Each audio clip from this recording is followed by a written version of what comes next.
Hey everyone, I'm Rather Incoherent, and today I want to talk about the decks that I saw played in my first two runs of the Scarlet Keys.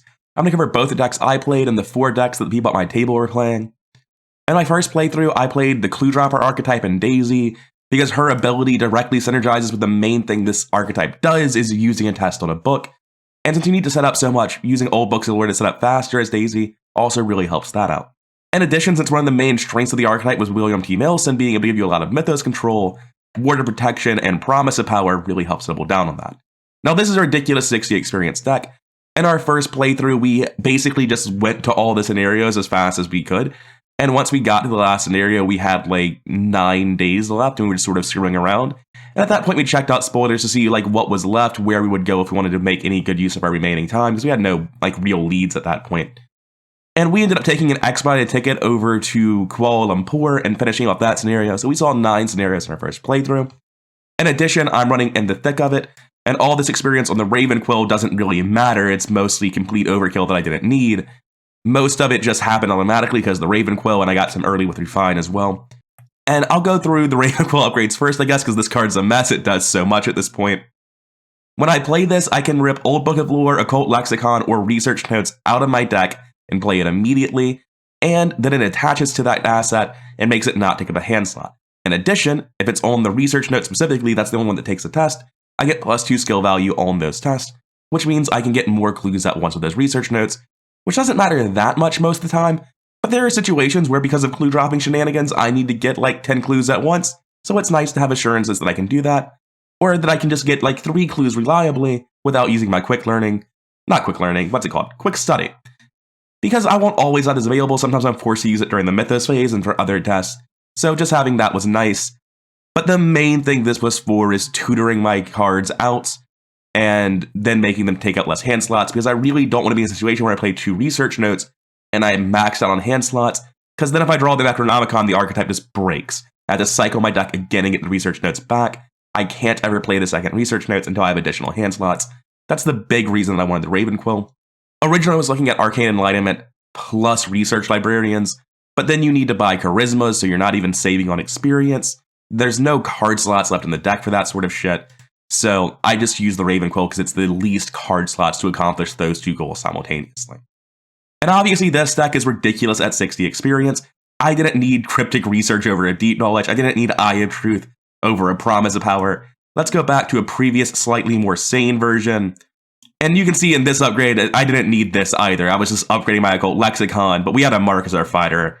This was helpful in the final scenario, but aside from that, this is, like, the deck was already complete at this point. Theoretically, I could have bought another Press Pass and a Relic Hunter for 5 experience at this point in time, but honestly, that just felt like it didn't matter to me. You look at how much setup I'm already doing. I'm playing an Old Book of Lore pretty much every time. I'm playing 2 copies of Research Notes, a Press Pass, a Wilson, a Tote Bag, 2 Quick Studies. Like, I already have so many play actions just to get started, in addition to playing things like Emergency Cache and Deep Knowledge, that I really just didn't feel like I needed more actions once I got set up. I just needed to set up as quick as possible and then go. So I wasn't interested in getting a second Press Pass, even though it would give me more actions. Once I'm set up, I'm already taking 5 action turns where my standard investigate's hitting for 3 clues. The second one would just be overkill in my opinion. Quick Study in this archetype is just one of the most insane cards in the game. Essentially, it's putting 2 evidence on Research Notes, so you're gaining a clue instead of dropping a clue. You're getting an action off a Press Pass. You're getting +3 to a test, which is almost Promise of Power, and you're doing this every turn. The amount of value Quick Study got in this deck is insane. Before this expansion, Quick Study was like one of the cards that stood out to me as examples of weirdly designed secret cards that would never see play. And now with this archetype, it is legitimately probably the best card in this archetype. Research Notes and Press Pass need to exist for the archetype to work, but once the archetype works, the stars are actually Mailson and Quick Study. Because if you're just trying to get a load of clues with Research Notes, the setup time really does mean that you could have gotten the same number of clues by playing the game normally at around the same point in time. Oh Christ, this is a down the rabbit hole deck? No wonder I have so much experience. Yeah, Perceptions, Deductions, Wards of Protections, Emergency Caches, Occult Lexicon, Old Book of Lore. I've only got 1, 2, 3, 4, 5, 6, 7 new cards. And I think I actually started with the level 1 Mailsons to get extra experience on them too.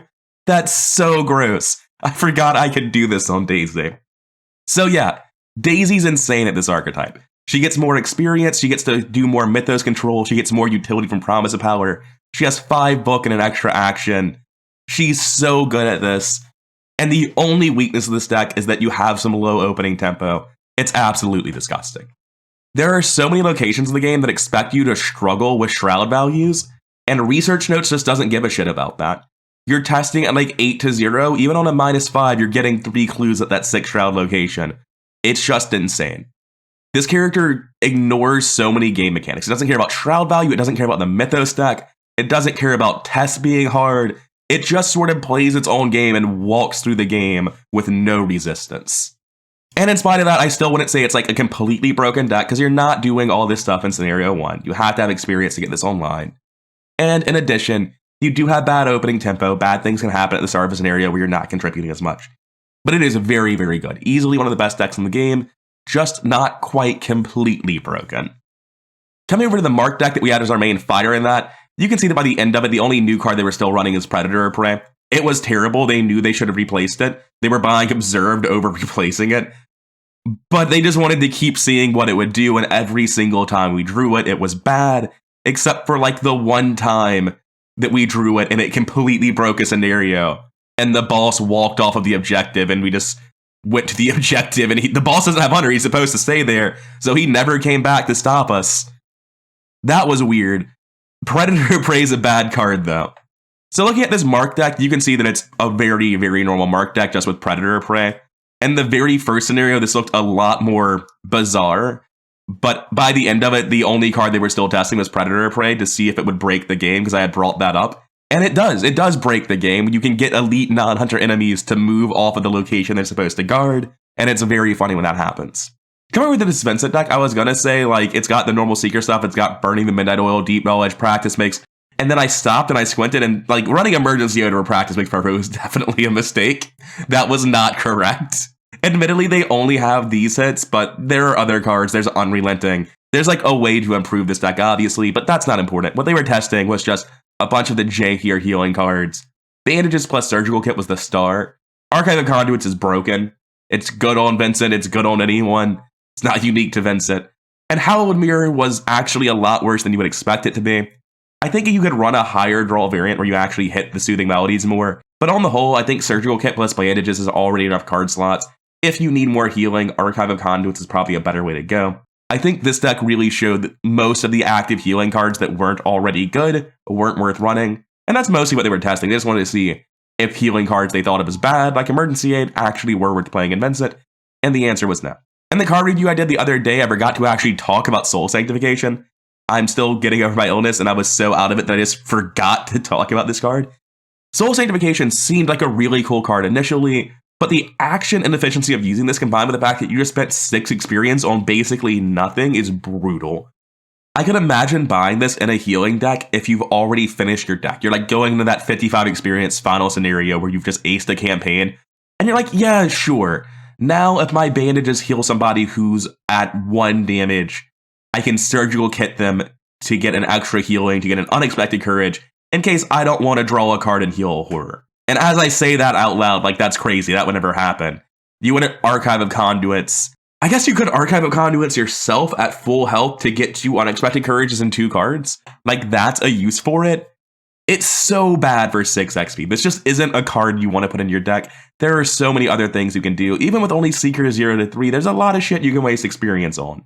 Going over to our second playthrough, I'm going straight to the second Vincent deck. This is the same guy playing a much more traditional Vincent. You can see he's got the new Out of Crossroads and Nature of these cards. They're absolutely sick. This time he's running Practice Makes Perfect and Unrelenting for that setup. This is basically just a really strong Seeker Survivor build that runs Archive of Conduits and Surgical Kit as its only healing. I think this would have been better with Bandages. He didn't really trigger his ability very much unless he was spending actions to do it. I think Bandages would have allowed him to get a lot more value out of being Vincent. And once you're playing this exact build, like, this would just be better as a men deck is the problem. Like, you just take this exact build, remove Surgical Kit, and play it as men. Find something to cut for a Dream Diary somewhere. It's the same list. But if you run Bandages, you can actually provide a huge amount of passive healing to your team. You, as Vincent, would be functionally invincible because you're healing yourself for damage and horror every time you take damage. So you've basically got infinite soak, provided that you don't get repeatedly nuked for horror over and over and over again back to back. And even then, you have Archive of Condos to heal yourself through that, so odds are you're never dying, your team's not dying, you're handing out unexpected courages. It seems like a really high-value thing. It seems like the best way to use Vincent is a little bit of a middle ground between this high-tempo men-style deck and adding bandages from the last build. But this one definitely performed a lot better, which is no surprise because this time he never used Surgical Kit to draw 3 unexpected courages for 2 actions because he wasn't being tricked into doing that by his 6 experience permanent. For our second playthrough, I switched from main Clover to main fighter. I originally wanted to play like triple flex. Our Vincent wanted to be more of a fighter, and our Silas was playing true flex Dark Horse Silas. And I wanted to be just like the traditional flex green character. But I found that I had nowhere near enough time to fight and set up clue assets and get clues. Like the moment that I started using this ability to deal with enemies, I was like, all right, cool, that was awful. I should have played my fighting assets to do that more efficiently. That sucked. I need to play those fighting assets. At which point now I'm just playing fighting assets and clue finding assets and not getting any clues, so the clue finding's wasting my time. So I very quickly pivoted out of all the Thieves Kit stuff, all the lockpick stuff, into a pure fighter Kaimani. And obviously this is a fundamentally setup heavy way to play the build. It's got 21 assets. However, it also has like Ace in the Hole and Honed Instinct and Quick Thinking for extra actions. It has stuff like Stealth to kill people instantly as a lightning bolt.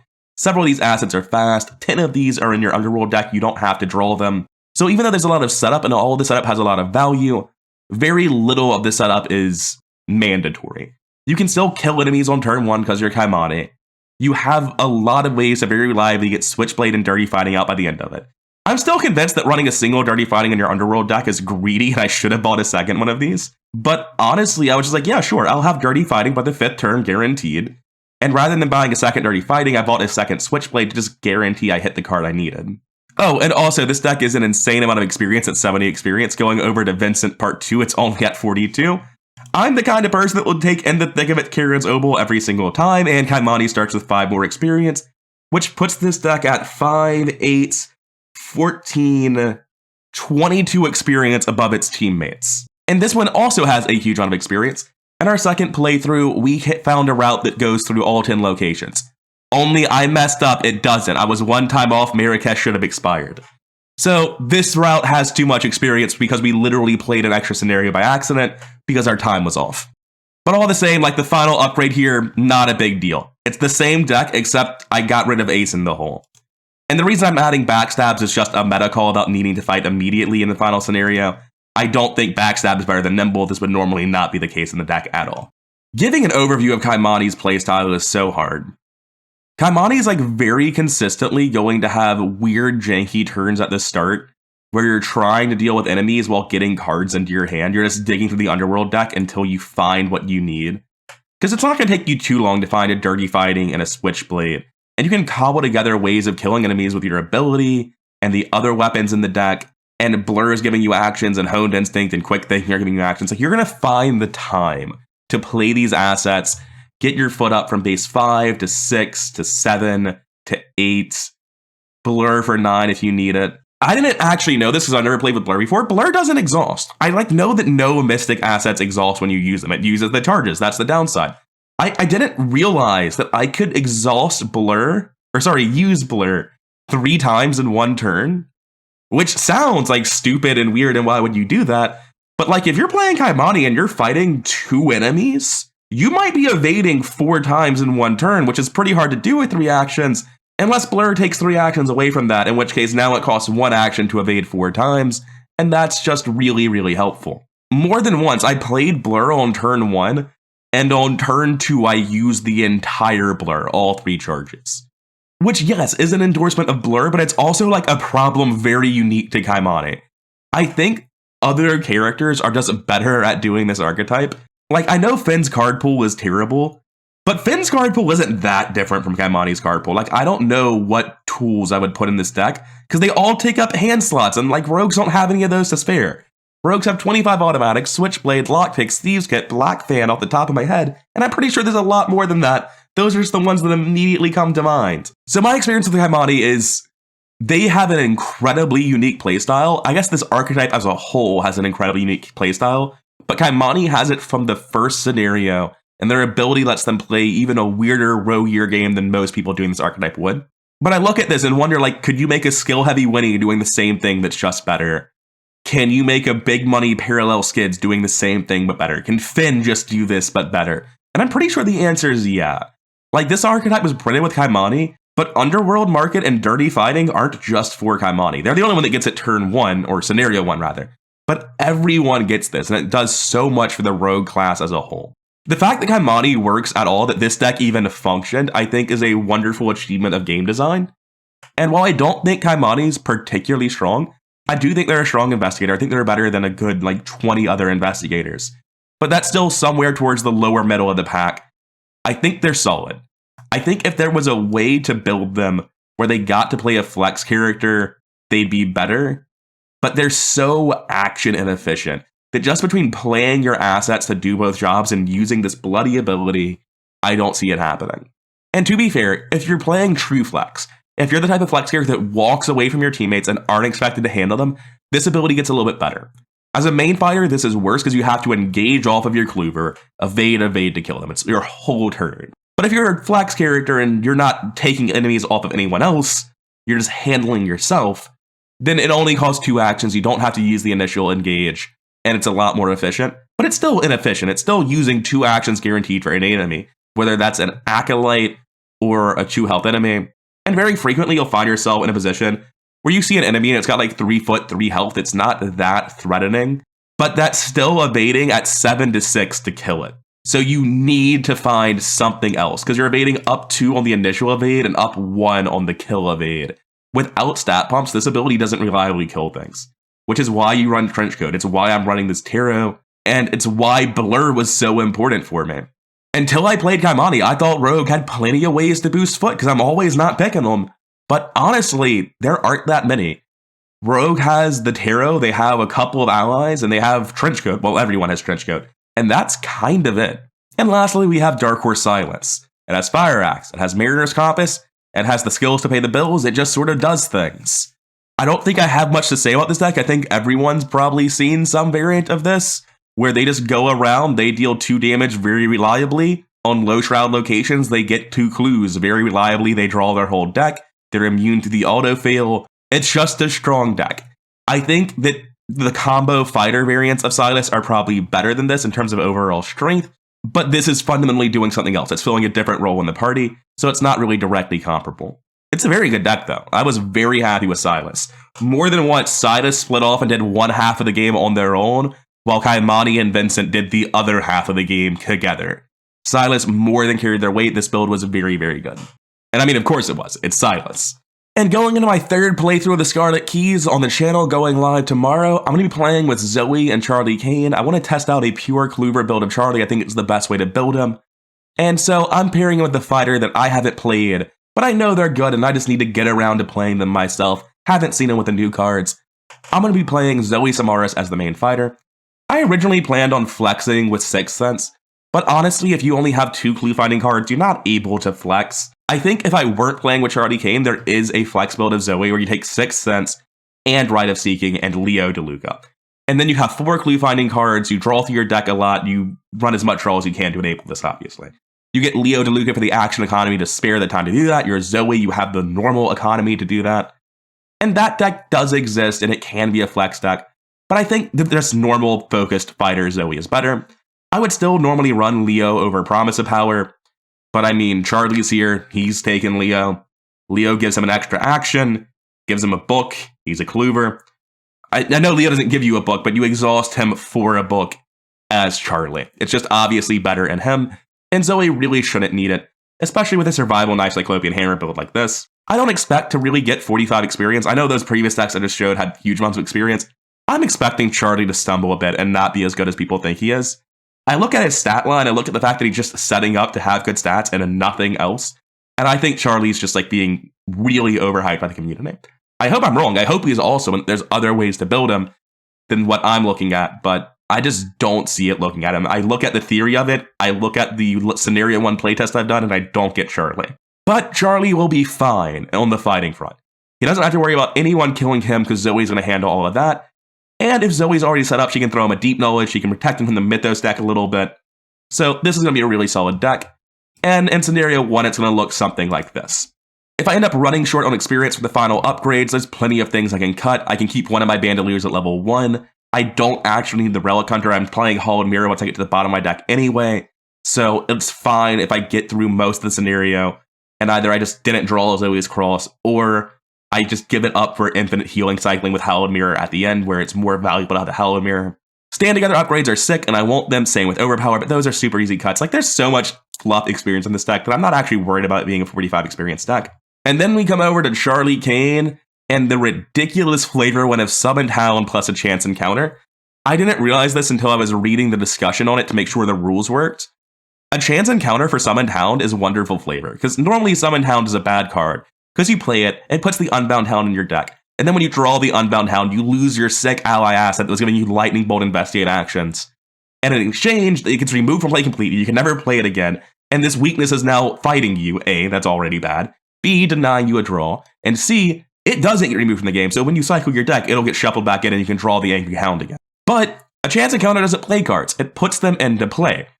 And in Flavorfully, Summoned Hound and Chance Encounter means that you're not the one who bound the Summoned Hound. You're not the one giving it commands. You're not the one it hates. You just found it and gave it some treats like a good survivor would, and now he's just like a good dog that hangs out with you that happens to be a little bit monstery. So Flavorfully, I absolutely love that this weird niche rules problem actually makes sense. So having explained that, the idea behind this is that you never actually play Summoned Hound, you commit it to an Investigate test to throw it away, and then you pull it back with Chance Encounter. This gives you base 5 book, which is really good for a guy with one book whose main job is clue finding, and it gives you way more actions per turn. Something that benefits you a lot with Encyclopedia and Abigail Foreman, where you're already using some of your actions to get your base stat up to 5 for a round. Moving on to the Hounds, we have Encyclopedia and Foreman to boost a stat by 4 for a turn. This can be used to make Zoey go into overdrive and kill literally anything to pass a skill test, but most likely just to get my book to 5 for a round. I'll still have 3 actions left with Leo. This will affect my Hounds, and best of all, the Raven Quill will make it ready one of my Hounds as well, giving me another Lightning Bolt Investigate. Beyond that, we just have art students. They exhaust for a book, they get a clue when you play them, you want to fill out your allies, you want something to throw away to Crypt Shield, because you're going to be failing some Mythos test on this deck, there's no way around it. So having allies to take damage, having allies to get discarded, to put Doom on that you don't care about, that's really valuable. It's the same reason we're running Medical Student, and the final 6 ally setup is definitely 2 Hounds, Leo, Bonnie, Abigail, and just 1 filler garbage guy. Theoretically, I could run a Milan with that plan, but once you put Milan in here, sure, he's giving you a book, but he's also meaning that every single one of your allies is critical, you can't afford to lose them, you can't afford to use them as soak and get rid of them, and that feels really bad to me, so I'm just planning on cutting out Milan eventually. And beyond those combos, the deck is just draw. You have At a Crossroads, Deep Knowledge, upgraded emergency caches, Practice Makes Perfect with all the deduction skills, all the draw skills and deduction. We just push as much draw into the deck as we can to reliably get these combos online, because these combos are so disgusting that even if they take you a bit to get online, they're going to be well worth it once you do. Going to scenario 0, before we can do any of that combo stuff, I'm taking in the thick of it to get 1 Hound and 1 Chance Encounter right away, because I know I'm not getting 6 experience in the first scenario, so I may as well get working on this now so that by the second scenario I can have 2 Hounds and 2 Chance Encounters. Beyond that, it's largely the same deck, doing the same things. We've got a take card instead of an Unrelenting to do our draws early, shouldn't be too hard as Charlie would fail a test. We've got Lanterns and Magnifying Glasses and Milans, because without the Encyclopedia, we do just have to pass the test the hard way. And I still just legitimately don't have faith in Charlie Kane. I look at these decks, I understand that they're able to do things at functional numbers, but Calvin does things at great numbers, and I don't like him. However, coming back to this deck, I always say that when I test characters, I want to test their strongest build. I don't want to play a jank version of a character and come away thinking they're worse than they are. And I think that this combo version of Charlie Kane isn't just janky, cute, spike bullshit, which is what I tend to trend towards as a player, but I also think it's probably the strongest build for Charlie Kane. And the reason I think that is because I think what he's doing isn't that good, so enabling all of these combos is the thing unique to him that's good. Anyways, we'll see how good or bad he is once I get into the campaign, and hopefully I'm pleasantly surprised. I know he'll be functional, I'm just worried he'll be one of those C-tier passable characters that I have no interest in ever playing again. Anyways, that's it for now. Those are my deck overviews for the first 2 playthroughs of Scarlet Keys I had off the channel, what I'm planning going into the first playthrough on the channel. I hope you enjoyed seeing them, I hope they were interesting to you. If you liked the video, like, comment, subscribe, all that YouTube algorithm nonsense really does help the channel grow, and I do appreciate it. And I'll see you in the next one.